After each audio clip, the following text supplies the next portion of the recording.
Start a little a video that gives you an idea. It's the season 1 trailer for The Chosen. As it's playing, please check it out. And then as soon as that's done, I'll ask Chad to come up and we'll start our conversation about The Chosen. So for those of you who don't know what The Chosen is, this is what it's about. My son, they've run out of wine. Mother, my time has not yet come. If not now, when?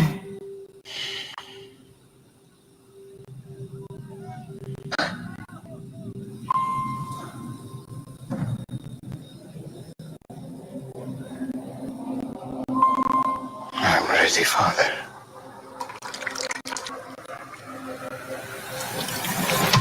It has begun. What has? Miracles. Signs and wonders. Fear not, for I have redeemed you. I have called you by name.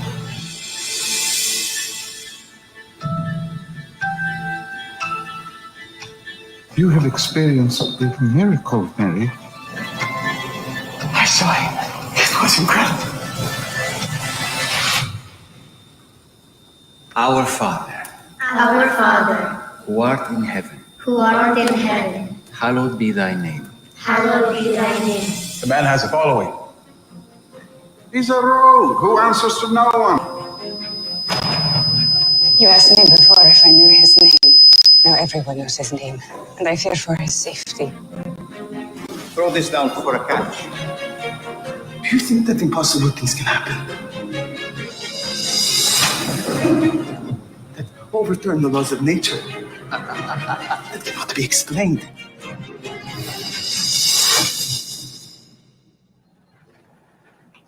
Rise.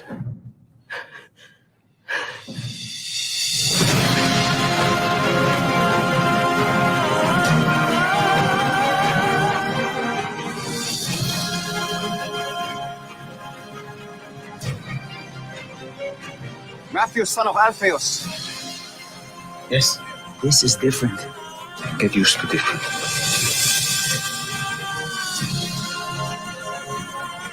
My whole life I have wondered if I would see this day. Follow me, Nicodemus, and you'll see more. God loves the world in this way, that he gave his only son. I'm going to tell everyone. I was counting on it. Anything is possible now. Don't you see? Let's go. I was one way, and now I am completely different. And the thing that happened in between was him.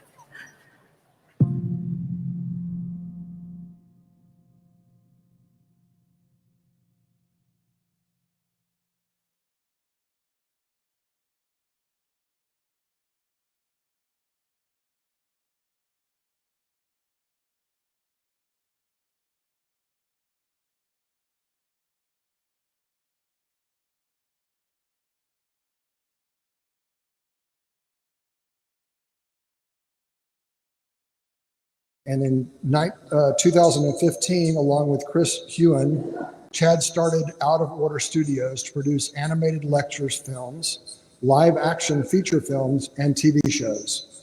They are currently in production on the studio's animated feature and in development on numerous animated feature films, live action films, and TV shows.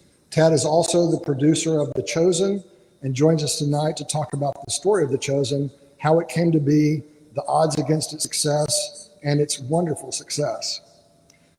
Thanks very much for coming out. Appreciate you guys having me. I always like to make sure I'm not the smartest guy in the room, and I feel that way tonight. So thank you. So we're having a little bit of challenge, as you guys can see. What we're trying to do is to broadcast the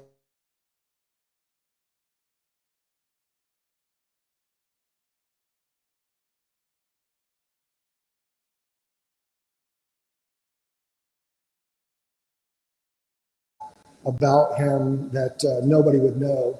And even though he's a producer of a show that's been looked at 160 million times and very successful in the production of film, he's actually a biology major and started out studying sports medicine. So how did that turn into film? So coming out of high school, I grew up here in Texas. I grew up in Roanoke, if you know where that is, just up the road there. And was going off to college to play sports. So I went out to California to play football out in California. Ended up playing volleyball there as well. I figured out shortly thereafter that sports was not where God had me and where I was supposed to be. So came back home to Texas, but sports medicine is where I wanted to go. So biology was what I was studying at the time. I ended up at the University of North Texas, right up here in Denton. In my first semester there, I got cast in like 5 of the student films. And so that kind of immersed me on the acting side into the film world. I had done some theater and other things growing up, but never thought about it as a career. And I was a biology major all the way up to my senior year of school. The University of North Texas, big liberal arts school, jazz, art, film, television, journalism, all those things. So I got pretty involved in the film department there. And my senior year, I ended up switching over to film from biology. I was lucky that it was the Department of Arts and Sciences.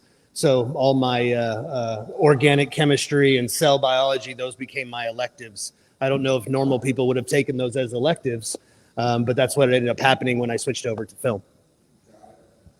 So I actually met you at a Christian Youth Theater fundraiser where you were giving away opportunities to be on the cast or something and see some cool things. So, and I think Shannon was one of your youth leaders in your youth. So, when you look at how you switched your majors and did those things, how did you actually then get to Chosen was a possibility for yourself? How did you guys meet and how did that all happen? Anybody familiar with The Chosen? Seen The Chosen? Yeah. So yeah, quite a few folks. So Dallas Jenkins, you know who Dallas is. Dallas is the creator of the show. Dallas and I go way back. So the very first film that I ever produced, I produced with Dallas. He and his father his father is Jerry Jenkins. Jerry Jenkins is a big best-selling author. As a recent film grad, I had literally wrote a fan letter to Jerry Jenkins asking about his books, saying, hey, if these books ever get made into a film, hey, I'm a producer, not that I was at the time, but if they ever get made into a movie, I'd love to be a part. I'd love to help. Oddly enough, to my surprise, Jerry Jenkins wrote me back and said, well, oddly enough, my son, Dallas, who's also a recent film grad, Dallas is a year or two older than me, he's working with the company that's turning the Left Behind books into a movie. Now, those books got made in a way that I wouldn't say everybody was completely happy with. Dallas and Jerry, they moved on from that before the movies came out, but Dallas and I stayed in touch. And then Dallas told me, hey, I'm directing my first short film out in LA. I don't need a producer, but if you want to come and help, you're welcome to. And in this industry, we do a lot of stuff for free, which, we've all done the freebies, right? You kind of go, oh, well, I'll do that for free to get my foot in the door. So I flew myself to LA, slept on his hotel room floor, stayed at a buddy's house, and was an unpaid PA, which a production assistant, is kind of you're the bottom of the totem pole. Let's just say that. You carry things, you get coffee, you do all that, which is funny. I still find myself getting people a coffee, but I think it's just part of who I am. But but by the time the end of that short film, I was a co-producer on that short film because I had been doing some producing and knew kind of what to do and help Dallas out. I ended up producing another short film of his called Midnight Clear. And then we did Midnight Clear as the feature film. And Midnight Clear was the first feature film that he directed and the first feature film that I produced. And we did that right here in the Dallas-Fort Worth area. And so that was in 2005-ish. Now, Dallas and I had not made a movie or done anything together since then until The Chosen. But over all those years, over 15 years, Dallas and I stayed in touch. What are you doing? What are you working on? Hey, we got to find something to do together. And in early 2018, he calls me up and he says, okay, I made this short film. At the time, Dallas was the media director at a large church up in the Chicagoland area. And so he said, hey, I've been doing these short films for my church. One of the short films called The Shepherd has done really well and gotten the attention of a lot of folks.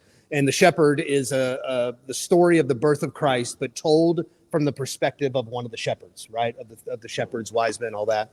And he says, this show, the short kind of got all the attention of this distributor. And we've got this guy from YouTube that's really interested in it.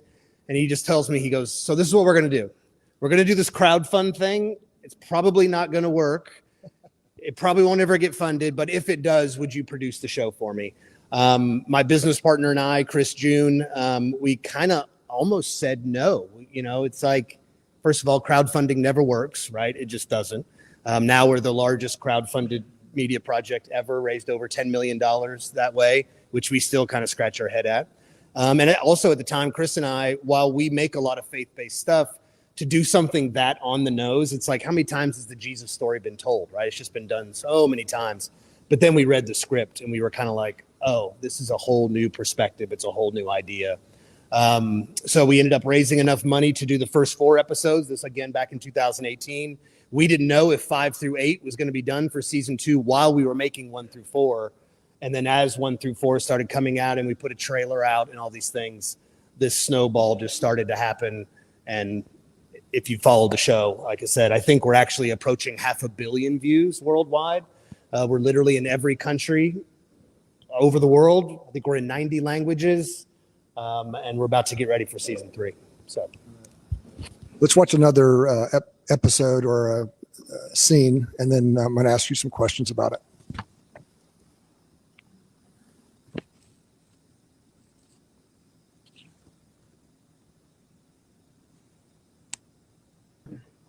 I don't have a quarrel with you, teacher. But we've been doing this all night. Nothing.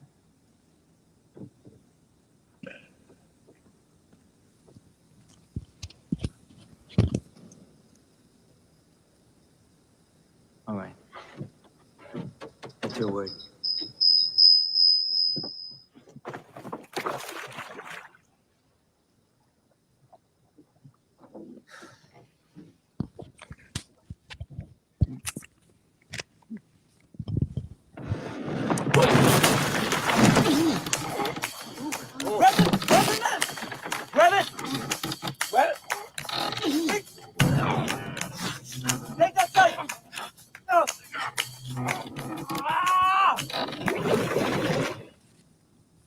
Okay, so obviously that scene was the scene where Jesus told them to cast their net in. They'd been out fishing all night. The backstory is that he actually owed a bunch of money to the tax collector, and in the show, and he had to get these fish in order to get his life back, or they were going to take his land. So there was a lot on the line in that scene as well. So I think you told me a little bit about how that was actually filmed, and there was some intrigue in it as well. So can you fill us in on the filming of it? Yeah, so we call that the miracle of the fish. So if you've seen the scene and they started to show it, obviously there's this huge net of fish that get pulled in. As we were planning that shot, getting ready for that, we literally had buckets of real fish, most of them not alive. The intent was never to have them alive, but we wanted to be able to fill that large net. About 3 days before we started shooting that was shot at Lake Benbrook. So Lake Benbrook is just on the other side of Fort Worth. We like to say that in season 1, people came to us and thanked us for going to Israel to shoot the show. And we just said, well, it's not Israel, but it's Texas. We're like a close second to the motherland, that is the Holy Land. So anyways, so that lake told us right at the last minute, the Humane Society and the Corps of Engineers came to us and said, these fish are not local to this lake, so you cannot put even dead fish in this lake. Like, they can't be near here. You've got to get them out of here. The Humane Society was mad that we bought them from a market because they were, anyways. So 3 days before we shot that scene, they told us no real fish, not one. So our visual effects team, led by my business partner, Chris, He worked at Sony Pictures for many years, head of visual effects, did some amazing work. He kind of rallied the troops and got these guys together. And there's not one real fish in that scene. If you've seen the scene, it is literally thousands of fish. The fish are hitting the guys. They're bouncing off of them, all of these things. And we literally made a giant green burrito is what we ended up calling, because that net needed weight. So these guys, they literally took a green tarp, wrapped green balloons in it. And if you know anything about visual effects, it's all about green screen, right? And so they wrapped this thing to give that net weight.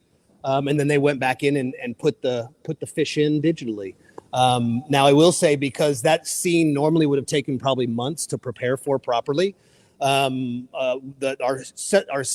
visual effects supervisor, Will, said he was getting down to the wire and he just couldn't figure out the technique to do this.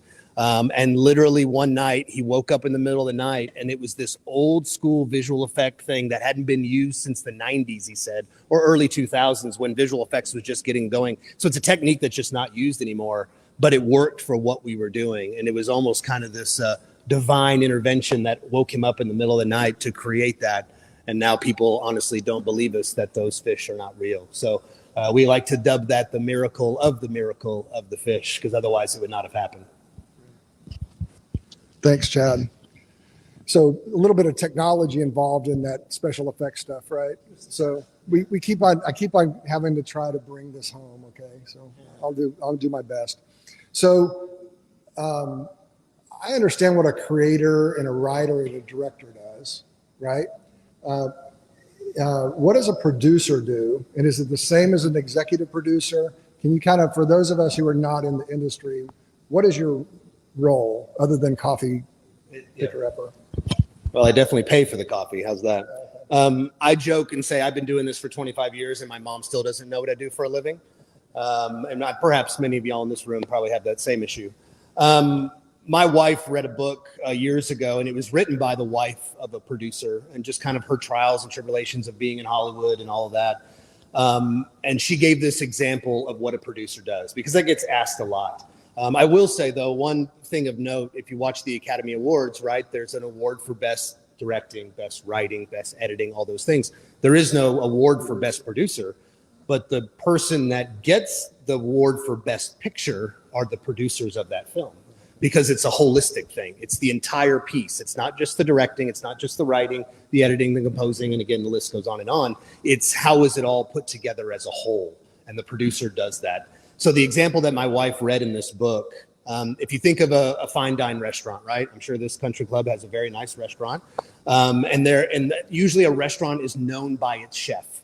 And the chef is responsible for what goes on that plate, right? What is on that plate is what draws people to that restaurant. So if you think of the chef as the director, that's a good correlation. The director is responsible for what you see in that little square that now the squares get smaller and smaller, right? Because you can watch it on your phone and everything else. So if you think of that director is like the chef of that restaurant.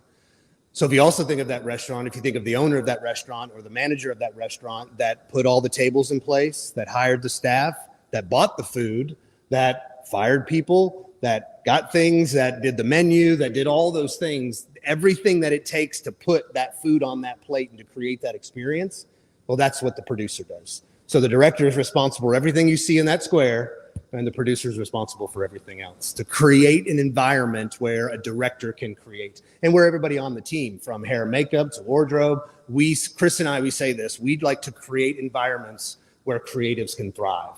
And I think that applies in a lot of things, right? You just create these environments where people feel relaxed, they feel taken care of, they feel like they're seen, they're heard, and that's what we try to do as producers, is to create an environment to do that. So the restaurant example normally helps people. You people are nodding like, okay, that kind of makes sense. So that's what a producer does. Awesome. So kind of like a program manager, right? Does that sound right from an IT perspective? And you get none of the credit. That's probably right too. Yeah. All right, very good. I'm going to try another clip. If the sound doesn't come on, I'll just swip on to the next question. I'm preparing something to share with the world. These things will make sense to some, but not to others. I'm here to start a revolution. Give me a sign, 'cause I'm tasting blood and I think that it's mine.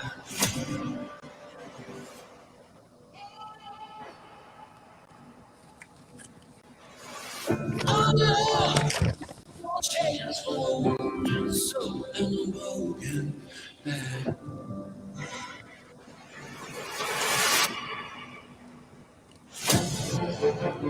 His care is for women, for the vulnerable. Blasphemy is not harmless. Well, the Pharisees were pretty upset. Sometimes you gotta stir up the water. They're martyrs with a persecution complex. I want to kill him. Do you want to be healed?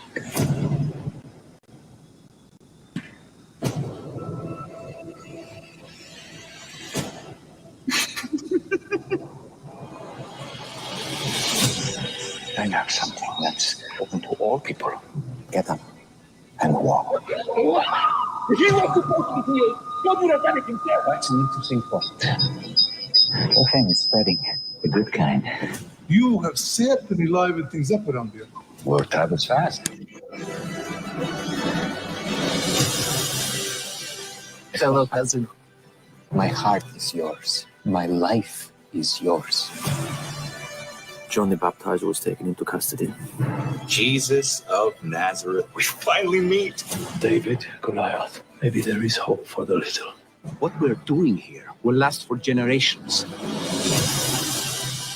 I want my people to participate in the healing of the world. I do not feel very much worthy. Who's worthy of anything? You? The one comfort we have is to know that we're doing it together. If not now. When? I'm here to preach the good news of the kingdom of heaven. I make a way for people to access that kingdom. In this world, bones will still break. Hearts will still break. But in the end, the light to overcome darkness. Hey there, it's Dallas. I'm the creator of The Chosen, and if you haven't seen season 1, or if you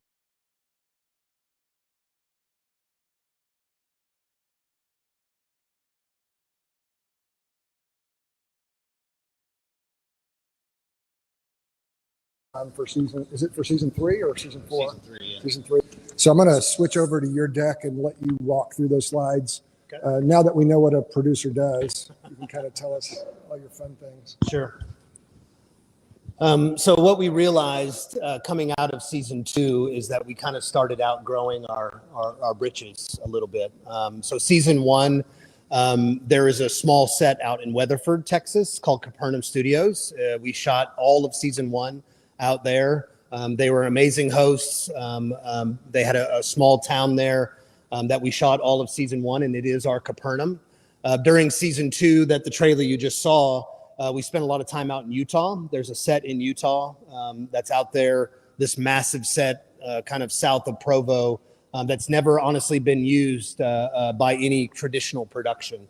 And we were fortunate enough to be able to get onto that set and then used a little bit of the the Capernaum set here. Moving into season 3, which is what we're actually prepping for as we speak, we started to realize that, okay, we need our own town. We need our own space. The world is in a really interesting place because of all the platforms out there, Netflix, Hulu, Amazon. There's so much production. I mean, there's a new TV show on. Every time you flip on one of those, there's a new TV show, right? So there literally isn't enough soundstage space. And a soundstage is a building that they shoot films in, right? It's the old school, big silent box that you go build sets on. And 90% of TV shows, movies are all shot on soundstages. We started having problems finding soundstage space for ourselves. Now we are a show that's kind of basically funded by donors. Now we don't get a lot of donations. We do have a 501c3 that we are associated with. So people that do want to donate money, because obviously we have a pay it forward method, which we can talk a little bit more about that. But we basically said, we're going to build a soundstage and we need a town. So through the generosity of a lot of our friends, that's what happened with this and the fans that we have.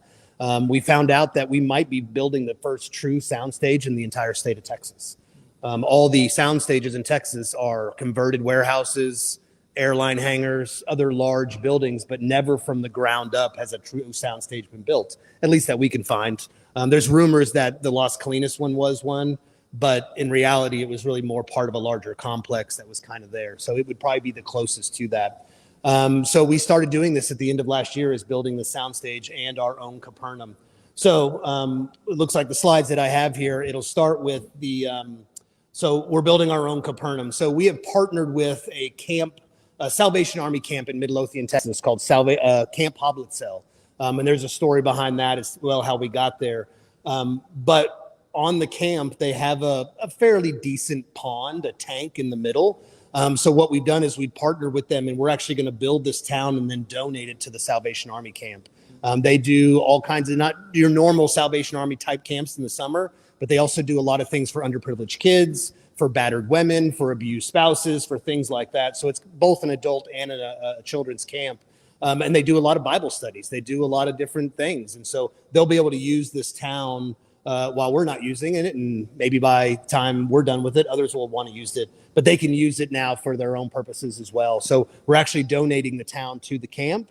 And then we are building the soundstage, which you'll see on some kind of the back 40 of this piece of property. They have about 1,000 acres that we're using out there. So so this is just kind of your traditional dock. Capernaum was a fishing town. So that's kind of what you see here is the dock there. Andrew, who you saw in there, he was in the boat with Simon. This is just part of his area. So I'll just kind of flip through these, and these are just different areas of the town. But this is what we're building and what our team, led by James Cunningham and Jeff Stabler, our production designer and art director, they've been putting this together and working on this for a long time. The builders behind this, there's a company called CRC, and they're right here in Southlake. So big fans of the show, and actually are an amazing construction team. So they're helping our art team put this together. So a city gate here, you'll start seeing a lot of these places in season 3 when we get there. So you're seeing stuff that honestly not many have seen, that what we're doing. Again, just getting into the harbor. This is an aerial view. It's about a 2-acre piece of land. So at the top of the screen, you see the synagogue. So we're building a synagogue back there.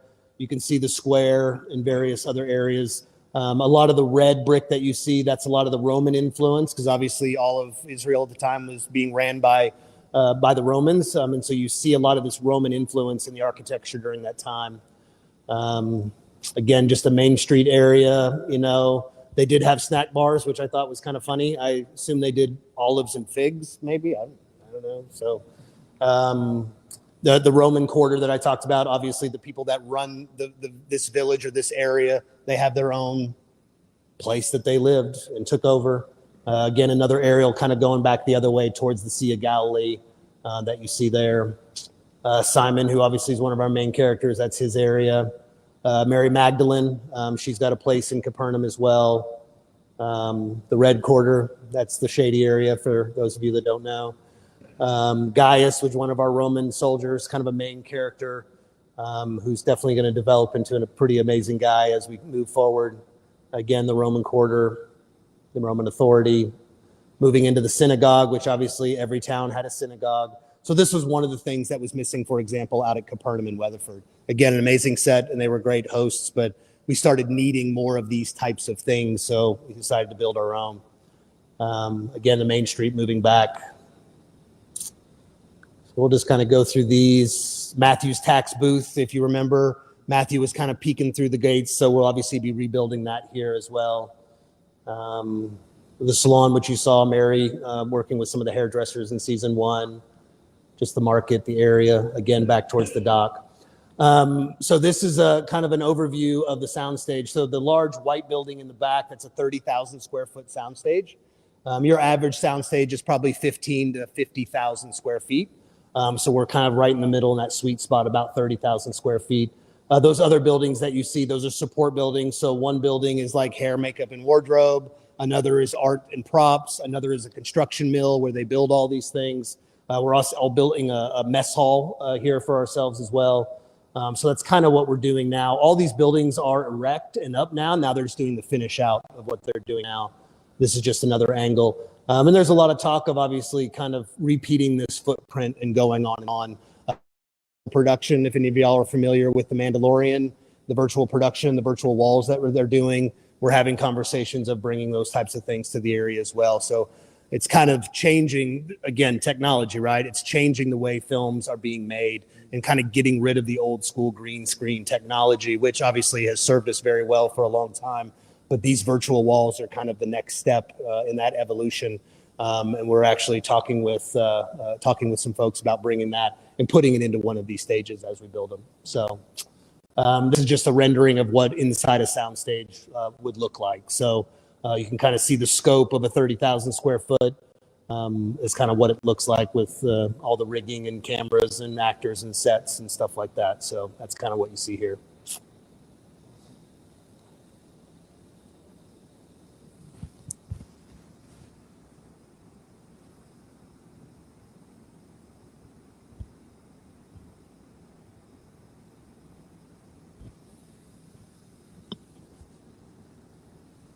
So I threw up the Q&A slide. I do have a couple more questions though before we get to that.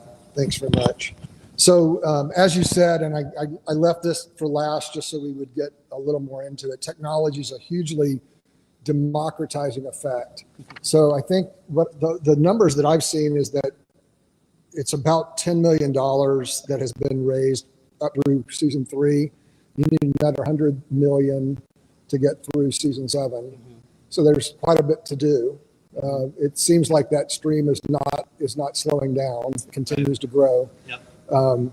So are you spending as much as a regular Hollywood group would spend on doing production? How much less? And then why? How can you do it?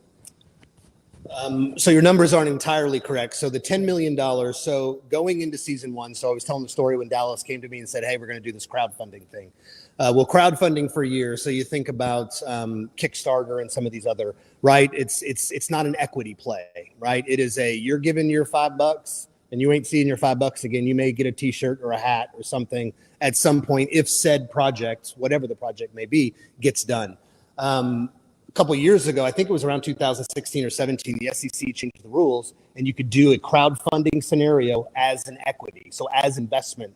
So in season 1, we were some of the first to do this, and we did an equity crowdfund. So we had about 19,000 investors that oh, come on now, so boss right here, that gave over $10 million for season 1. And again, it's an investment. It's not a give. It is an investment. So there will be an ROI eventually on that money. Obviously, it's all the way until the season is done, until all 7 seasons, which we're doing 7 seasons.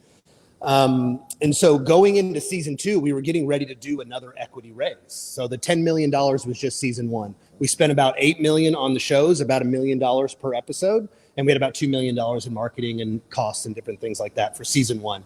So going into season 2, they were getting ready to go and do another equity raise. We had brought some more people in, kind of a COO type, our CEO, Daryl Eves, which remind me to tell you about Daryl Eves, because if you know anything about YouTube, you know who Daryl Eves is, but I'll get to that. And so they were kind of getting ready to launch this thing. And so kind of the experts, our COO and some others kind of sat down and kind of looked at the numbers. Because during season 1, what we started doing is the show was supposed to go on to Angel. It was VidAngel at the time. It's now changed to Angel, but VidAngel is the platform that the show lives on. And it was going to be your normal pay your $5 a month, and this will be one of the shows that you can watch, right? So as episodes 1 through 4 were getting done of season 1, they did an experiment and they threw episode 1 out on YouTube and Facebook for free. Just let people watch it and see what happens. Well, we put it out there, and all of a sudden our viewership spiked, not just from that, but some people started saying, well, we want to donate more and all these things. And they're like, oh, okay, well, that's interesting that all these things start spiking. So then they took all 4 episodes and put them out for a week. And all of a sudden, it was just like millions and millions of hits. And we had people going, well, we were ready to invest. We want to do this. We want to do that. And we're like, okay, wait a minute. Well, that's interesting. And people started saying, how can I get other people to see this? How can others see this thing? I wish I could pay it forward. So it kind of became this thing like, well, you could pay it forward. Because obviously the show is free. This show, it is a commitment that Dallas has made and Daryl has made that we want to create a way that the show will always be free. If you don't want to give, if you don't want to be a part of this financially, and the show can just be a blessing to you, fine. The show will always be free on our platform, on our app, which that's what we direct everybody to. Now, obviously, we're on other platforms, and people like Netflix are knocking, and things like this are happening. But we always want to say it'll be free. But obviously, the show's not free to make, right? Still costs millions of dollars, and we'll get to the cost of it in a second. And so then all of a sudden we said, well, what if we do this pay it forward? And we just say, well, if you like the show, well, you can give $10, $20.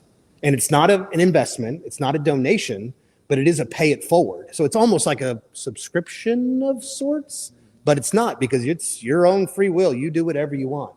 And so people started going, well, yeah, I'll pay it forward. I'll pay $20 if I know somebody on the other side of the world can see the show. And what also happens is, as you watch it for free, so if you opened your phone right now and started watching it, you would see a little note that says you're watching this for free because Mary Jo in Switzerland gave $20.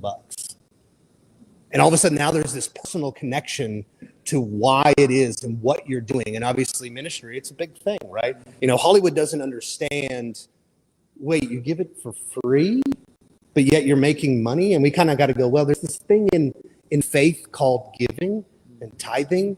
And, you know, I mean, people don't understand that the faith in general, right? And we can take Christianity to that. We just take faith in general worldwide. They're the biggest donors by far. There isn't no government. You could take every government and put them all together, and they still don't give as much as faith does, right? It's the most giving thing in the world. And again, Hollywood just doesn't understand that.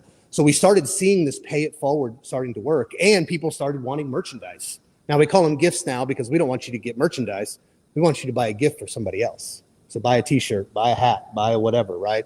And so we started seeing this happening. And so now all of a sudden we go, well, we're just going to give the show for free. So we don't charge anybody. Nobody has to pay for it, but everybody does want to pay it forward. And so those pay it forwards were going at such a pace as we were heading into season 2, as we were about to do another equity crowdfund. We kind of said, I don't think we need to raise any more money because the audience is supporting it. So that's what we started doing. So moving into season 2, that's what. Now, mind you, we started shooting season 2. We started prep of season 2 in June of 2020.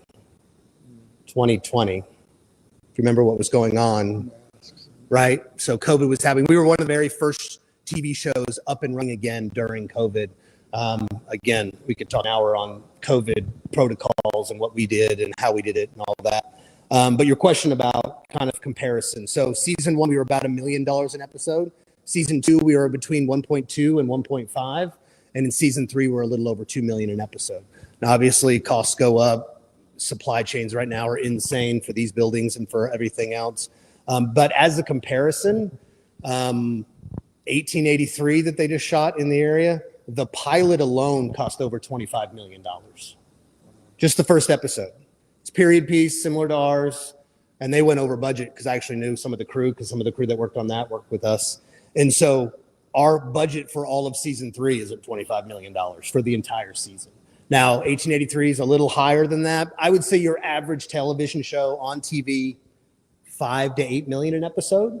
And I don't think we'll probably ever get to 5. Even by the time we get to season 7, I don't think we'll ever be that high. So comparatively speaking, we're actually quite small. Now, at the same time, we're not that kind of little small startup thing anymore either. So the season 3 is kind of this weird no man's land that we're sitting in because we're growing at such a pace where we have to kind of keep up with and keep outdoing our miracle the fish and do these other things. But we're also not this massive, unlimited, go spend whatever you want type thing. Because at the end of the day, if tomorrow all of y'all and everybody else that watches the show goes, we're all done paying it forward, well, then we'd be all done. You know, because that's just the way that we're structured. So, yeah, comparatively speaking, we're quite small. But, I mean, it's the age-old thing. Hollywood wastes money. There's such a massive amount of waste in that. Now, if you're making profits, you're never wasting if you're making 10 times what you put into it, right? And that's kind of their methodology. They know that, okay, well, fine. I spent 10 million, but I made 100. Even though I could have made it for 5, I've made 100. Who cares if I spend 10? Now, if you spend 20 and only make 10, that's a problem, right? So anyways, we just try to find that balance, but we'll never be the Hollywood type thing. And they have been knocking and asking, and what can we do, and how can we be a part of that? But the whole giving it away for free thing still kind of twitch a little bit when you tell them that. So very cool. Thank you very much. So you've been a gracious guest And I really appreciate you opening up all of these avenues that those of us who are not in the industry would take for granted. What's the takeaway and the thing that's most impacted you personally, for your family and for your faith, that has been a life changer for you? Sure. I mean, the show itself, I would say that, and this goes back to when we were talking about when Dallas brought us these scripts and we were kind of going, another Jesus thing, like I don't know how many times, right? But I think the thing that impacted me then, and it's still, and I see it impacting people. One of the things the show does is it focuses on the humanity of Christ, right? Every Jesus show you've ever seen, majority, not every, we'll say 90% of them, Jesus is this very pious, unemotional, disconnected. And I watch that and I'm like, how do you relate to that Jesus? It's almost like, well, he's just God, and therefore because he's God, he has to be like God and he can't be us. But I believe, and the Bible says this, that he sent Christ here so that we can relate and that we can understand what it is to be God and that he understands us. And our show focuses on the humanity of Christ. Now, we still show him as all God. He is completely, the deity of him is there and intact. And we talk about that, but at the same time, he laughs, he cries, he jokes, he dances. And the funny thing is even though a lot of shows have portrayed him not that way, when you read the scripture, it talks about how children were drawn to him. I don't know about you, but how many dry, unemotional people do children flock to? Right? I mean, think about it, right? And they didn't know he was God yet. They didn't have that revelation that this was Jesus. So he had to have been something, some sort of character that people could be drawn to. And so I think that's what's really hit me about the show and about the way Jonathan, who's just an amazing actor, has brought that to life, and how Dallas and the writers, Ryan and Tyler, and how they've done that is just focusing on the humanity and the humanity of all those around him, right? Every time you've seen the disciples, they're 60-year-old men that I'm like, wait a minute, they lived another 30, 40 years, because if you look at the timelines, these were young men and women. They were in their 20s. They weren't these things. So they were people trying to figure out life too. These just out of college, right? Getting my first job, fisherman, I'm in debt, I just got married, I'm all these things. And again, it's that relatability of what those people went through. And that's kind of been a big thing. I will say that my family, so I've been married, I'll be 18 years this year, and I have a 16-year-old son and a 12-year-old daughter. And I've been doing this for 25 years. So my kids, this is all they know. They only know movie production. We've been to states, so many states all over the U.S.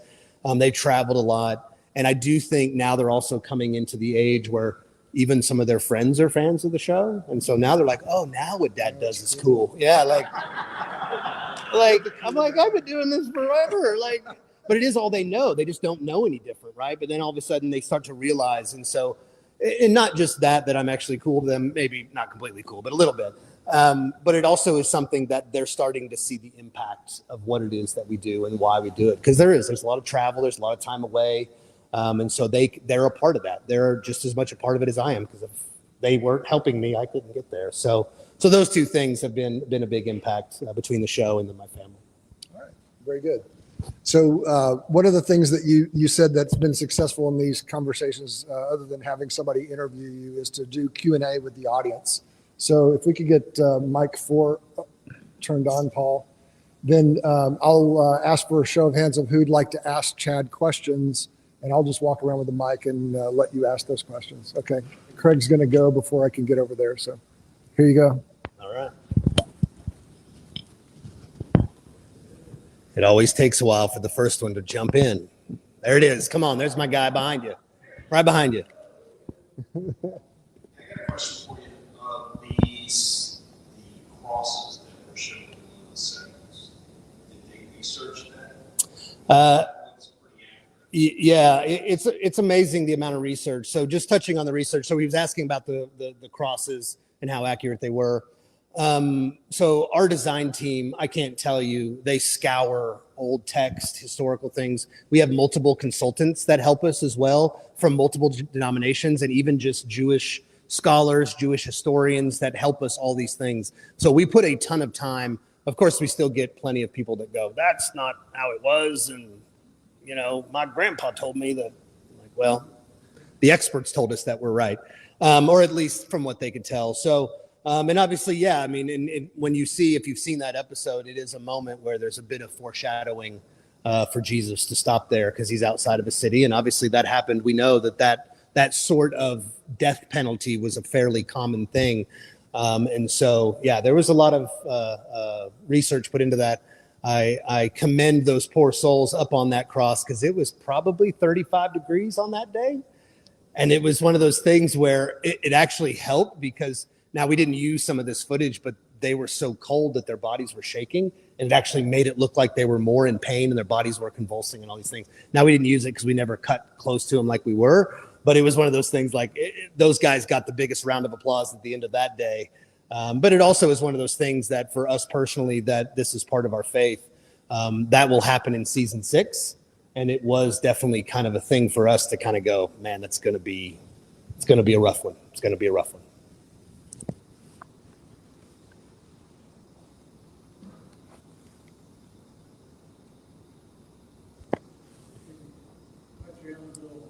Two questions for you. The first, what problems do you experience with filmmakers specifically with this that now can solve? How it's all going to be there to solve that? So he asked for me to help him become a millionaire, like the show has raised all this money. Well, that I was mentioning Daryl Eves earlier. So Daryl Eves is one of the executive producers. He's a business partner with Dallas in The Chosen. And there's some others, the Angel guys, the Harmon brothers at Angel Studios. These guys are all tech guys.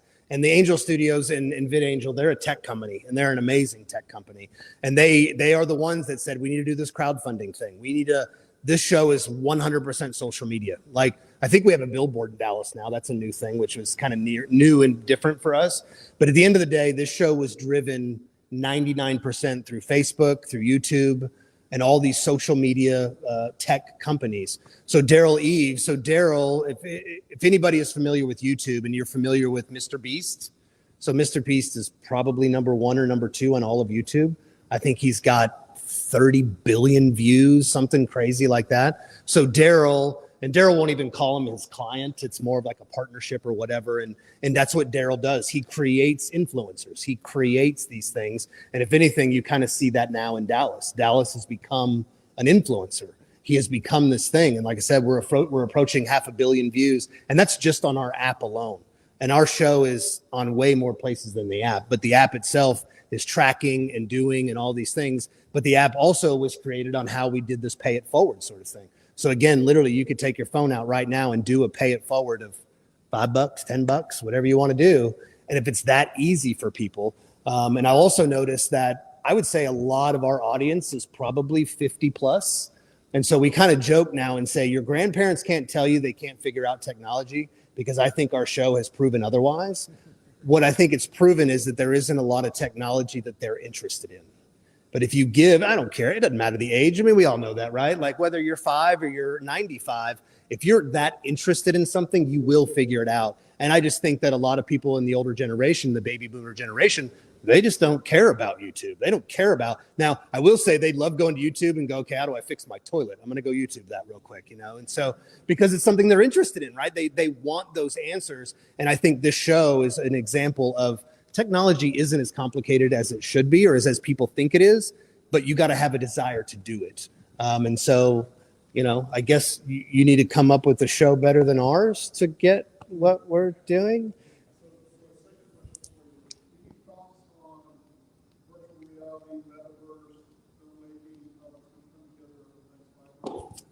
Yeah, I think VR, IR, all those different things, they are becoming very, very much a part of it. So I go back to the virtual wall, right? And that is going to be the next step in how things are going. And these virtual walls, it's funny because a lot of people are building these virtual walls and they're just LCD screens, right? And they're normally curved and all these things. Now, the funny thing is people are building them going, oh, we're building a wall. And we kind of go, well, anybody can build a wall. Anybody can attach a bunch of screens and put it in the back of a room. It's the tech behind it, right? And that tech was created by ILM, right? Familiar with ILM, right? Well, they are the forefront of all things visual effects and technology within this industry. You know, started by Lucas back during the Star Wars days. And this technology is what's going to change kind of the way that films are made and the ability to do these things at a much faster pace. And it all started with During the first time they used the virtual wall was in the Solo movie, right? The Han Solo standalone movie that they did. And it was when he drove the Millennium Falcon for the first time, right? When he went and got it from the guy. And he's sitting in the cockpit and he goes into light speed, right? And all the lights are going by. Well, in the past, that was a green screen, right? And they would add that in later. So they did this wall with these lights beaming past, because what it was doing before, what they have to do is they literally would go into your retinas and add little dots of light in post-production and add streaks of light on your face. Well, now all of a sudden that wall was creating those lights that it took them thousands of man hours to go do these small scenes. And so that's what they did. And they go, well, that's interesting, right? And so the technology just kind of kept going and kept going off of that. But that was the first time that it was used, because it created that light in Han Solo's face and the twinkle in his eye that they had to go in before and paint it individually frame by frame. And now they don't have to do it anymore. So, but I do think that this is starting to become, you know, again, VR, AR, again, you're starting to see it in a lot of apps. What was that Pokemon one a couple of years ago where it was, you know, that whole big thing? That was a kind of an AR thing, right? It was kind of integrating kind of us and them and that sort of stuff. So I think it's going to continue to get bigger and bigger. I mean, there are so many movies that it's literally an actor on a green screen, and that is it. Like the Jungle Book movie, the little kid, the live action, literally it was that kid on a blue screen, green screen, 99% of the time. So if you go watch the behind the scenes of that, so that's where these movie makings are going. And I think the virtual walls are going to be a big part of that.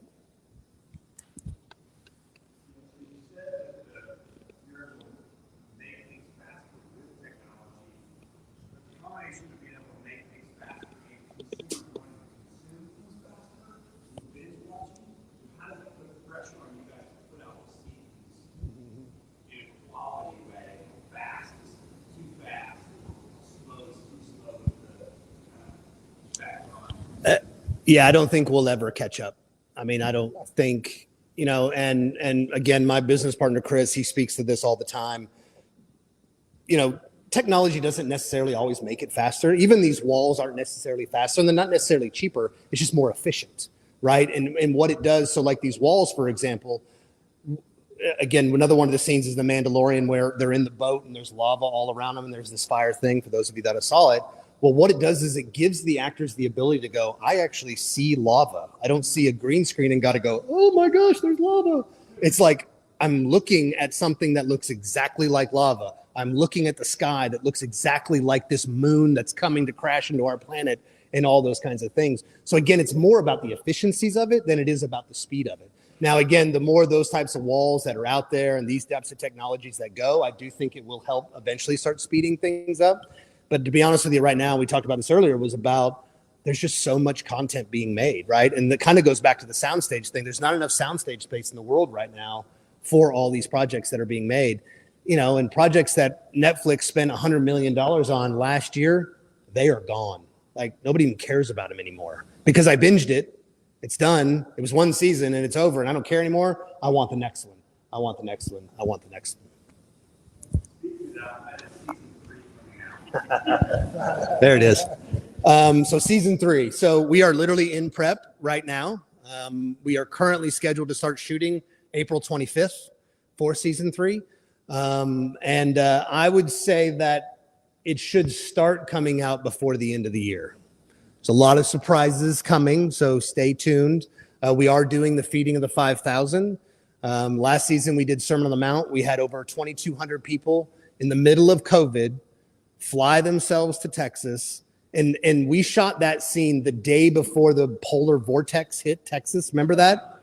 Right? In COVID, the day before that hit is when we shot that scene. So it was very cold. It was about to get nasty. A lot of people couldn't get home. We were stranded. We shut down for a week after that.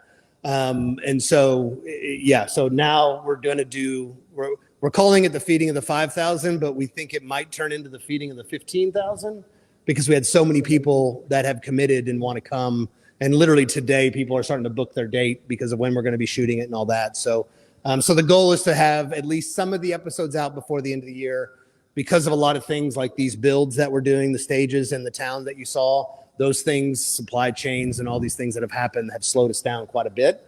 But we are one way or another going to start shooting. And but season 4 is already being prepared. And I think I mentioned we're doing 7 seasons. Like it is, again, unless people stop funding us tomorrow, we are committed to do 7 seasons. So we got 5 more to do. So, as personally comfortable you're open to get. Nope. Not much to see. Personally comfortable you're in get. What can you share with us about your journey with the Holy Spirit? Through all the seasons, the 3 seasons before, and how you got closer. What would you like to share? Oh, he wants to go deep now, does he? You want to get the Holy Spirit on this one? All right, come on. Something that has been dubbed, it actually initially was dubbed by Dallas's wife, Amanda, are called these Red Sea moments, where we started facing challenges that, to be honest with you, without God involved, there is 0 chance. So the miracle, the fish was one of the first ones. Like literally we were at a point where we had no clue what we were going to do. We had to leave this lake. We had to get out of there. And when we got the shot, and then one of our visual effects supervisor gets woken up in the middle of the night on the technology that he hadn't used for 20 years that just happened to drop in his mind. Like, it's not a Holy Spirit moment. I don't know what is. Again, the feeding or the Sermon on the Mount with the cold and the COVID of it. So those 2,200 people tested themselves of COVID before they got on the plane, and they had to show us proof of it. So we had proof of 2,200 people that tested themselves negative. The morning they got there, we tested every one of them again, just to be sure, because we wanted to be above reproach. So we had another 300-400 people working that day. So we had over almost 2,500 people on a piece of property and not one COVID case. Not one did we. Now, I'm not saying that somebody didn't get it, but we didn't get not one report of anybody getting COVID. And this was the peak of COVID. So those are the kinds of things. They're these Red Sea moments where our backs are against the walls. And it's like literally, unless God shows up, there's nothing we're doing. Like we just can't. There's nothing we can spend. There's no amount of money that we could do. Something has to happen. And those examples have happened over and over and over again. Some of them very big, like 2,200 people. Some of them like, and again, we have a lot of little YouTube videos. There was this day at the lake where this fog hit, and we literally couldn't shoot because the fog was so thick. And we sat around for 8 hours staring at fog on a lake. And as a producer that watches the checkbook just go, and people are just standing around, literally we packed up and said, all right, we don't know what we're going to do. Everybody go home. And literally the first person gets in the car, and all of a sudden you start hearing people going, it's clearing, it's clearing. And you look at the lake and it just clears. And we did an 8-hour day in 3 hours of shooting. All credit to our actors that did that scene, the crew to rally together. But it was one of those things where we were literally like, what do you do about fog on a lake? Like you can't do anything. Like you can't predict it. You can't make it go away. But it's just one of those moments where like, all right, Lord, I guess this is in your hands. This isn't our problem, right? So again, those moments have come over and over again. And the amount of people, because to be honest with you, while our show is a Christian show, more than half of our crew, cast and crew, are not believers. I mean, we always just say we want the best person from the job. That's what we do. We hire the best that we can find, and that's what we want. And people have just kind of been like, we don't know what it is about this show, but we want to come back. I talked about budgets, and we have a jar right now in our office that says, if you say 1883 one more time, I'm freaking just, because all these crew are coming off of 1883 where they just have endless budgets and they can do whatever they want. And they keep going, well, on 1883, and we're like, we're not 1883, we're like, we're 2,000 years before 1883, or at least we're 1,883 years before, 1883. But again, there's this draw to a lot of the crew of going, there's just something different about the show, the way that myself and Chris and the leaders of our team in Dallas, the way we treat people, the expectations, the grace that we give people, the love that we show them. And that's been a big thing. And it's pretty humbling now too, to see the show getting to the point where it is of popularity worldwide. I had he's a worship leader at my church, and our church had just released an album. And he had called me, and we were just kind of talking, and he just wanted some advice about online and social media and this and that. And he made a comment that honestly resonated with me. He said, we as worship leaders, we put words in people's mouths. And if you think about that, especially from a faith perspective, and so what we're doing is we're putting an image of Christ in people's minds. We're putting an image that honestly, and we've all seen it, right? Like, oh, that's the Christ from that one movie, the Jesus movie, right? That Campus Crusade did, and it was around forever. Like a lot of people, like that's the image of Christ they get put. our show is starting to become the image of Christ for a lot of people because that's what they do. And you kind of think about it, then you're like, okay, that's a little more serious than just making a TV show. That's kind of fun. And so it's I don't want to call it burden. Again, we're very blessed to do what we do, and we're very grateful for what's happening. But at the same time, we're taking this very serious. And again, it's kind of like those moments I was talking about with my kids, when my kids kind of go, this is kind of a big deal. Like, this is actually kind of, and so for my kids to kind of realize that too, that they're a part of this as well. So I would say exponentially, my faith has, and I'm talking to the Holy Spirit all the time. So just watch out there. So. Good question, Pablo. Yeah. Any other questions? A couple more of you. See, I told you. Once the one first, see? Yeah. My name is Joe. I know you mentioned about your kids and all, but I'm curious, what was the most humbling experience, especially shooting in Texas? I'm sure there's multiple, but just referencing, cross-referencing the Holy Spirit. Yeah, I would say walking out into that field when those 2,200 people showed up, as cold as it was, as bitter as it was, as locked down as the world was in, to see people rally that way and say, this is important to us. This is important enough to us that we will fly ourselves here. We will find our own housing.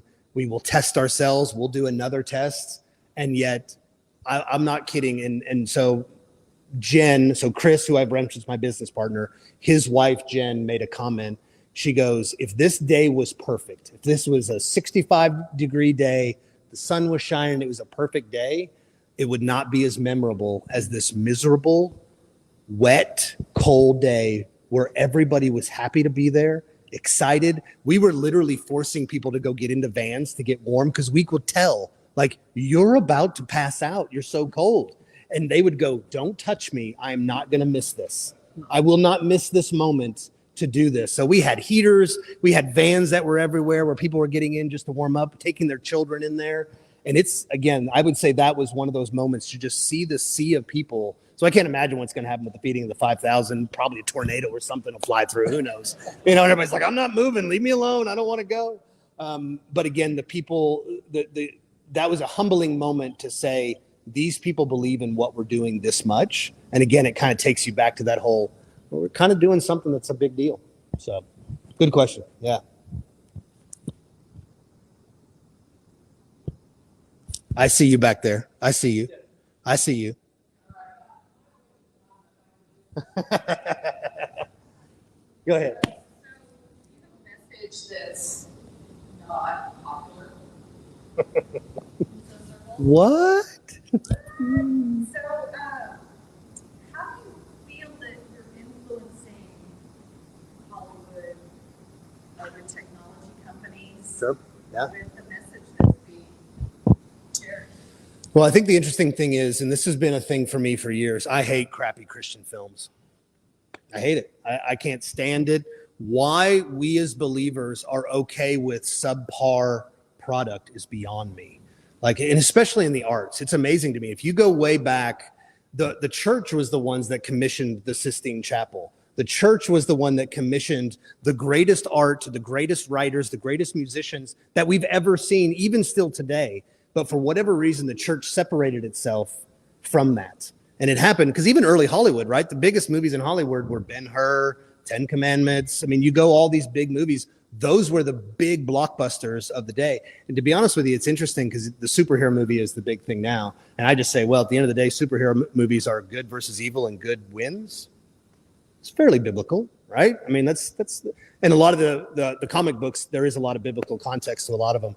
So it is interesting watching Hollywood all of a sudden kind of pay attention to what's going on. And at the end of the day, we have tons of fans, non-believers, believers of different faiths, even within the Christian faith, a lot of faiths that don't necessarily agree, with each other of what's the true Christianity or whatever that is.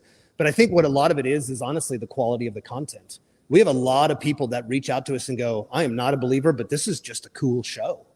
But I also kind of go, well, I imagine that people don't believe in murder, but they watch murder shows and cop shows. And I assume that people don't believe in dragons, but Game of Thrones was one of the biggest shows ever They don't believe in dragons, right? I mean, so it's not about that. It's really about the quality of it, right? And I think any TV show or movie at the end of the day, pick whatever backdrop you want, right? And our backdrop is the story of Jesus. But what you do is you fall in love with characters. You would fall in love with these people to go, where are they going on this journey? For me, Mary Magdalene is it. Like, she crushes me. And Liz, if Liz is watching or if she ever hears this, she knows it. Her character crushes me every time because I just think about what she's gone through and the grace that God showed her and then the commitment that she showed to Christ through that. And to be honest with you, it's kind of skimmed over a lot in the Bible. But if you read it, you're like, no, there's something going on there. And so I think that's what's happened with this show is that it's still a good show. I mean, I did an interview the other day and the guy straight up, I'm an atheist. Like I'm an atheist, but you have a good show. It's just a good show. And so I think that's kind of a big part of it.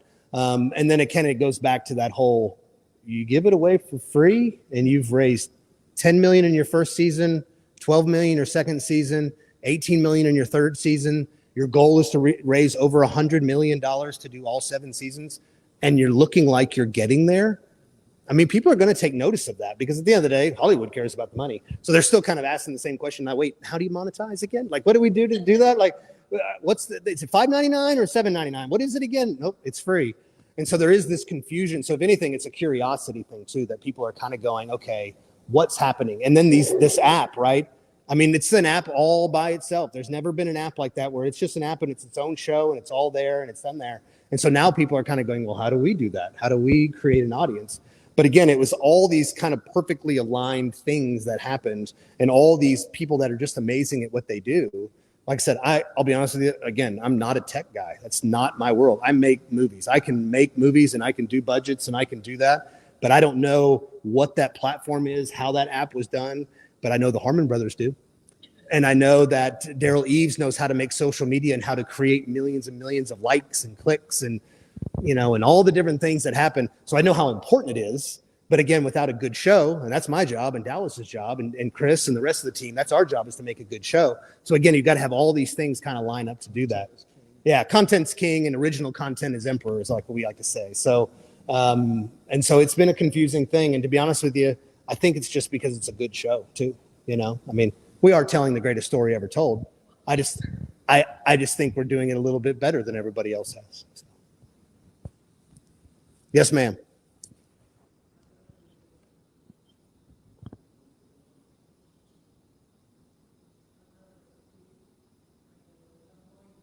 You're going to have to. So speak up.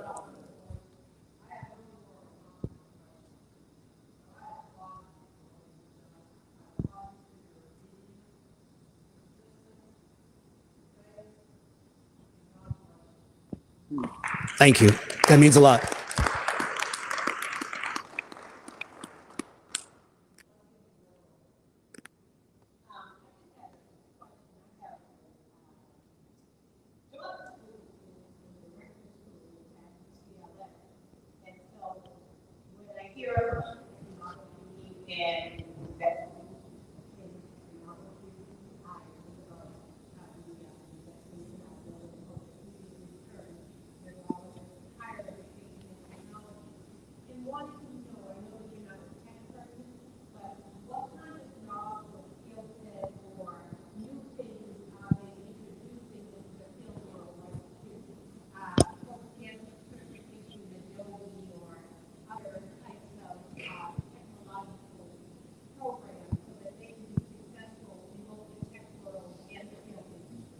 Sure.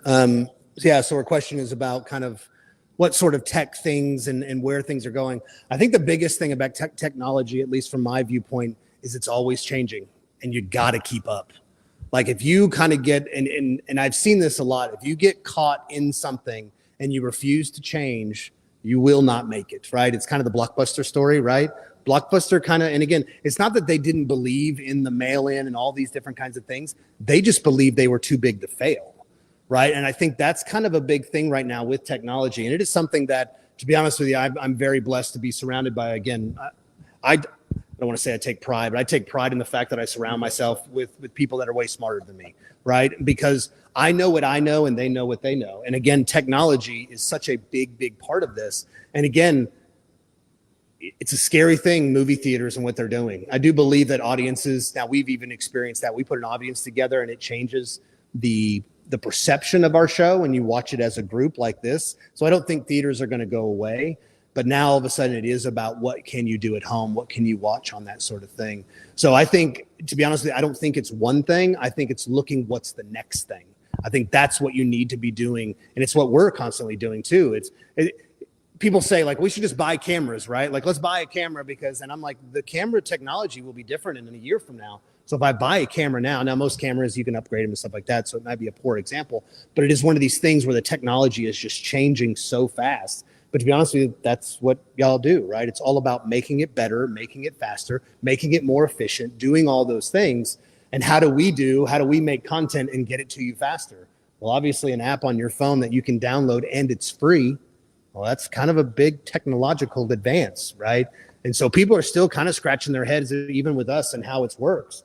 But I just say the smart guys did it. I didn't do it. So again, that'd be my advice is on the tech side, is what's next. Always be looking for what's next and don't try to get pigeonholed into one thing. I mean, because I take like editing, for example, right? So Avid was king forever in editing. It was king, right? Then Final Cut came out and it was king. And then Final Cut did Final Cut 10 and everybody dropped Final Cut because everybody hated Final Cut 10. And now Adobe all of a sudden with their whole package, their suite package, and now all of a sudden Premiere is king. Avid's kind of coming back, So it's one of these things where if you got stuck in Avid, and I remember watching this, well, I'm an Avid guy. This lady, she only cuts on Avid. She can only do Avid. We're like, well, we're doing a Final Cut. Now there's some similarities in it and stuff, but the refusal to say, well, Final Cut is becoming the thing right now, or Premiere, or whatever it is. And I just remember that there was this thing going, unless you can edit on Final Cut, I don't want you as my editor. And there were these Hollywood heavyweights going, oh crap, I gotta, and it's just on my laptop. Like I can just, oh, well, that's interesting because I'm used to this machine room of Avids, right, that did this sort of thing. And again, it's that same thing. It's that refusal to say, no, this is the best. I'm working with the best. So if you say you have the best, give it 6 months, you won't have the best. It's like your iPhone. You will get another one, right? And I believe this, that you guys turn a switch somewhere that said, iPhone 6 is not going to work anymore. We're just shutting it off. Like we're all done. And you got to go get your 10, 11, 12, 13, whatever number it's on. So, but it's so fast. It's happening so fast. But I will say for your daughter, find what she loves. It is something that I have pushed and pushed and pushed. Find what you love. It's more important than what's that. But I also say, as a producer, I always say, I wish I had gotten a minor in business or finance. But I was also a theater minor, so I don't know how that mixed. But she's well, she'll be fine. Law will always be here.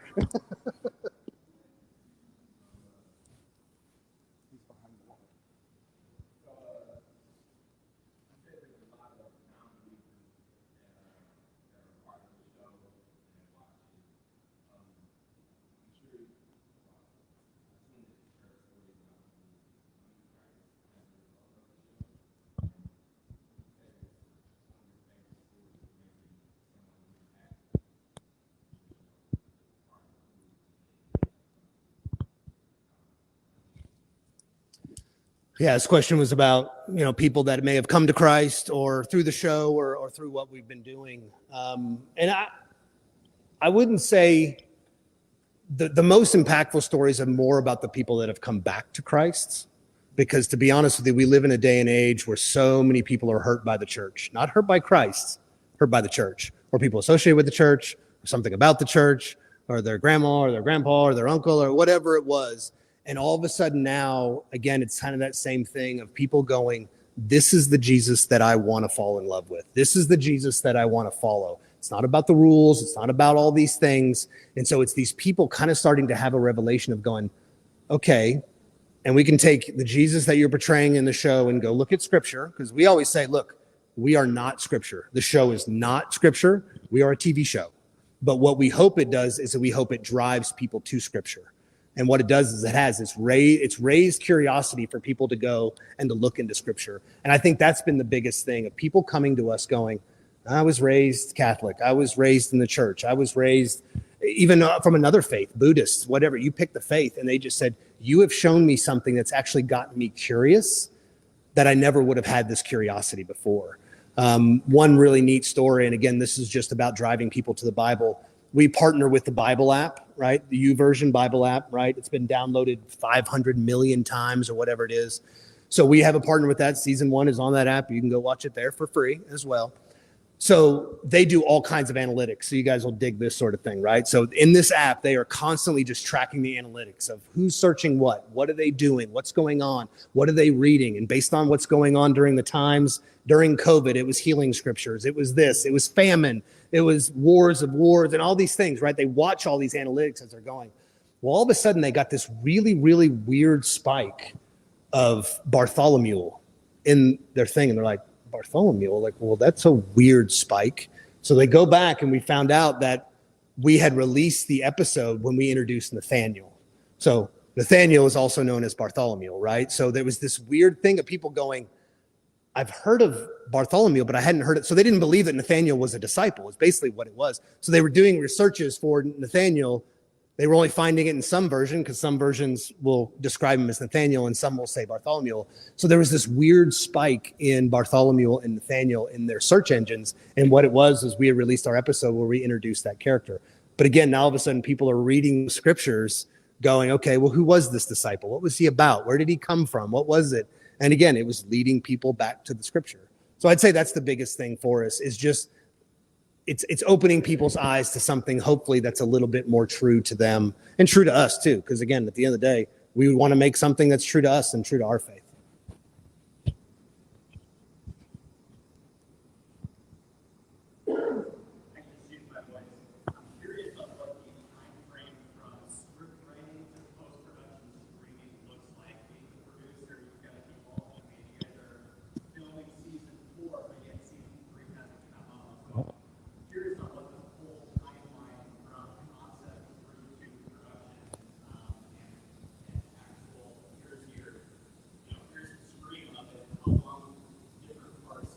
Sure. So his question was the time frame of how long it takes basically from writing until it's released for a season. And as the producer, I'll just say too long. If Dallas is listening, that's what I want to say to him. And so, so I would say it's probably about 2 years is about the timeline. So I can say right now, the writers are working on season 4. They're writing season 4. We're getting ready to shoot season 3. And they're writing season 4. And so now one of the problems, I don't want to call it a problem, but one of the things that makes us unique is that Dallas, he not only helps write the show, he's not the main writer, but he's a writer, but he also directs all the episodes. Most TV shows, there's multiple directors. This is kind of Dallas's baby. And so it's something that he feels very passionate that he needs to direct all the episodes. Maybe that'll change, maybe it won't. But that also kind of delays us a little bit because typically in TV, there's the directors kind of hopscotch each other, right? So it's 1, 3, 5, 7, that sort of thing. And while he finishes 1 and 2 is being shot, he's editing 2 or editing 1 and, and it's getting done. And most TV shows, they're still shooting the season when the first episode comes out on network television. But now with streaming, it's all about binging, right? So it's all about, well, get them all out at once. Now we kind of have done it multiple different ways where we've thrown out a bunch at once. We'll do 1 every 2 weeks. We'll do 2 on one night. We kind of have this weird way of doing it. So because of that, we don't have a rhythm to what we do.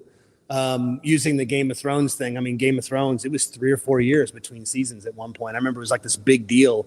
And yet people still came back and watched it when it came out. But I would say it's about 2 years. So the writers are creating all of season 4 now. Once season 4 is done and Dallas is done editing, then he'll jump into writing and finish those scripts. And then they'll hand them over to us. So I would say it's about a 2-year process because we'll most likely be shooting maybe a little bit before this time next year for season 4, and therefore the show will come out. So it's all this year and next year to get to 4. But 4 has already begun as far as writing and that sort of thing. So 2 years-ish. But there's a lag, obviously.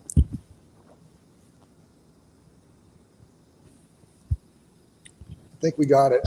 So the one question that nobody asked, how do you find the app? Just what is the easiest way to find it so that if anybody's interested in checking it out? It is really easy. It's in the App Store, and you put in The Chosen. It will pop up, probably #1. So it's, again, free to download. It's quick. All the episodes are on there. We have a ticker in there that shows how many views. We have a ticker that shows funding. We have all these kinds of things. But it is as simple as going and downloading the app. There is a lot of talk of having an Apple TV app that's coming out to be able to be on there as well. But Apple, Android, all those types of things. It's just a standard app that you download for free. So can't get any easier than that. All right. Well, everybody, let's give Chad a really big round of applause. Thanks very much. You're welcome to come back anytime.